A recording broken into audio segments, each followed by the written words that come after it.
Ibu saya mau merayakan 3 tahun meninggalnya kakak saya, kematian yang dirayakan. Sebenarnya ibu saya tahu itu tidak diperbolehkan, tapi mungkin karena sungkan dengan menantu dan besan, ibu saya tetap berencana mau merayakan. Yang saya tanyakan, apakah saya boleh membantu memasak karena saya nggak tega ibu saya yang sudah sepuh untuk memasak sendiri, atau bagaimana seharusnya sikap yang saya lakukan, Ustaz? Mohon dijelaskan. Begini, saya ingin menjelaskan agak luas dikit nih. Saya tanya, tolong dijawab. Orang mati sudah pernah terjadi di zaman Nabi apa enggak? Sudah. Nabi sudah pernah ditinggal wafat keluarganya apa enggak? Seharusnya nggak ada khilaf. Saya ulangi ya. Di zaman Nabi sudah ada orang mati apa enggak? Jawabannya sudah ada. Apakah Nabi sudah pernah ditinggal mati keluarganya? Jawabannya, Nabi sudah pernah ditinggal mati keluarganya, bahkan banyak. Putra beliau semuanya wafat sebelum Nabi. Qasim, Abdullah, Ibrahim wafat sebelum Nabi. Tapi itu kan belum balik, Ustaz, nggak perlu ditahlili dan diselamati. Oke, masih ada anak Nabi yang lain, Ruqayyah, masih ada lain, Zainab, masih ada yang lain, Ummu Kulthum. Mereka wafat dalam kondisi sudah menikah semuanya. Lebih dari itu, Rasulullah pernah ditinggal wafat kekasihnya. Siapa? Khadijah binti Khuwailid. Rasulullah SAW pernah ditinggal kekasihnya Zainab binti Khuzaimah. Sehingga kesimpulannya, di zaman Nabi sudah ada orang wafat. Kesimpulan kedua, Rasulullah sudah pernah ditinggal mati oleh keluarganya. Betul apa tidak? Harusnya nggak ada khilaf dalam masalah ini, karena sudah ada contoh dari Rasulullah. Nah Ustaz, kalau Rasulullah ditinggal wafat bagaimana Ustaz? Dengarkan, catat. Saya sampaikan sebuah riwayat ketika Rasulullah ditinggal wafat oleh saudara tercintanya. Rasulullah punya sepupu namanya Ja'far bin Abi Thalib. Ja'far ini sahabat Nabi yang wajahnya paling mirip Nabi. Antum kalau ditanya siapa sahabat Nabi yang wajahnya paling mirip Nabi, jawabannya Ja'far bin Abi Thalib. Ja'far ini yang awal-awal hijrah kemana? Habasyah. Waktu pulang-pulang Rasulullah sudah di Medina, nggak di Mekah lagi. Setelah kaum muslimin berhasil menumpas Khaybar.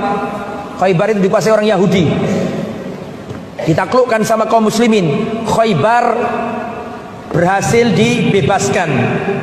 Di saat itu Ja'far datang. Saking senangnya Nabi, sampai Nabi mengatakan, aku nggak tahu sebenarnya aku ini bahagia karena apa, karena kemenangan Khaybar ataukah karena kedatangannya Ja'far. Paham maksud saya? Berarti Nabi senang nggak sama Ja'far? Berarti Nabi cinta nggak sama Ja'far? Cinta sangat luar biasa. Wajahnya mirip Nabi. Dalam perang Mu'tah Ja'far wafat. Ja'far wafat. Berarti kesimpulannya kan Rasulullah ditinggal mati orang yang ia cintai, betul apa enggak?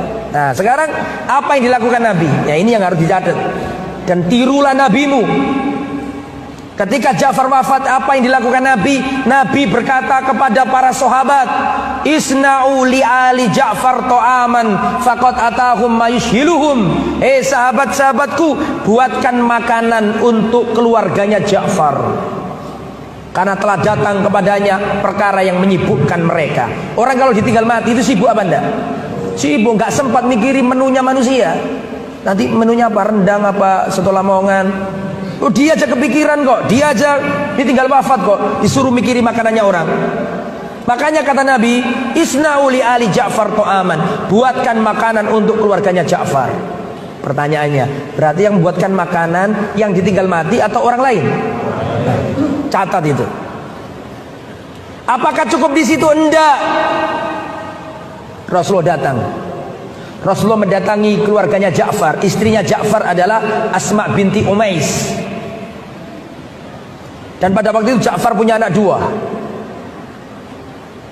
Abdullah bin Ja'far dan Muhammad bin Ja'far bin Abu Thalib. Ja'far bin Abi Thalib, berarti saudaranya Ali bin Abi Thalib, sepupu Nabi Ja'far ini.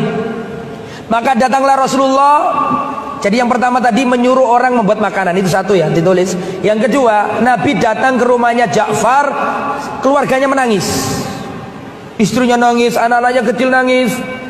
Nabi mengatakan, la tabku ala akhi ba'dal yaum.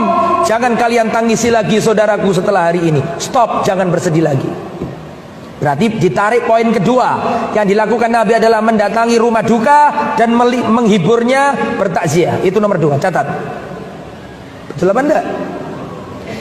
Apakah cukup di situ? Enggak. Apa yang dilakukan Nabi? Nabi berkata kepada orang-orang di rumah itu, mana anaknya Ja'far? Mana anaknya Ja'far? Maka didatangkan Muhammad bin Ja'far, Abdullah bin Ja'far dan Muhammad bin Ja'far. Perhatikan kata Rasulullah, adapun Abdullah bin Ja'far ini mirip Ja'far, berarti mirip aku. Paham nggak maksudnya? Adapun Muhammad ini mirip pamanku Abu Thalib. Berarti mirip apanya anak ini? Kakeknya. Setelah itu Rasulullah menyuruh seseorang tukang pangkas, tolong dipangkas rambutnya anak ini. Berarti kan diapakan maksudnya? Maksudnya berarti itu mengurus anak yatimnya. Berarti di situ poinnya adalah mengurus anak yatimnya, merawat anak yatimnya, membagusi apa yang nggak bagus dari anak yatim itu. Jelas ya? Setelah itu istrinya Ja'far datang ke Nabi nangis. Ya Rasulullah, anak-anakku bagaimana ini? Kata Rasulullah, apakah kau menangisi anak-anaknya Ja'far sedangkan aku adalah wali dari anak-anak itu? Berarti apa kesimpulannya di situ? Mengkafil, membiayai dan merawat anak yatimnya.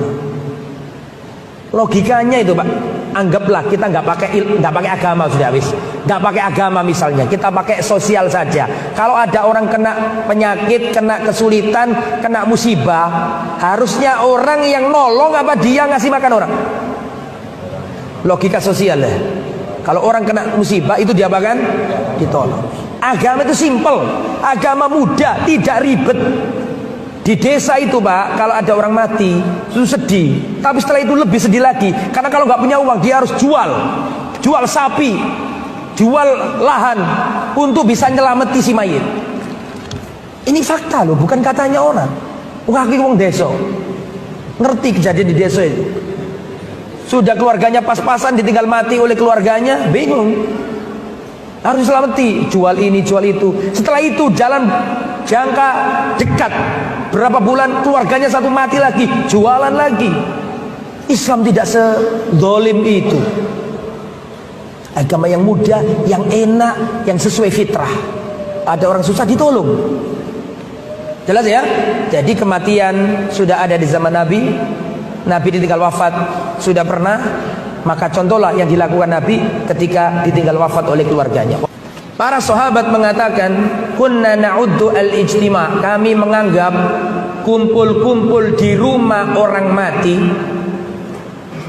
dan dihidang-hidangkan makanan minan niyaha, termasuk meratapi mayit.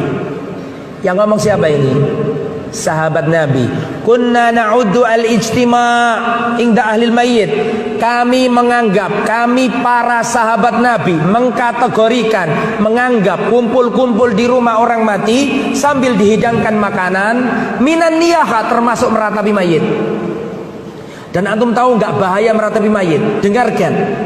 Rasulullah mengatakan, yu'adzabul mayyit bima niha alaihi. Mayit akan diazab karena ratapan keluarganya.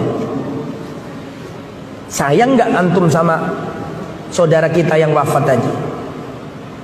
Kalau sayang justru jangan pakai itu, karena itu meratap.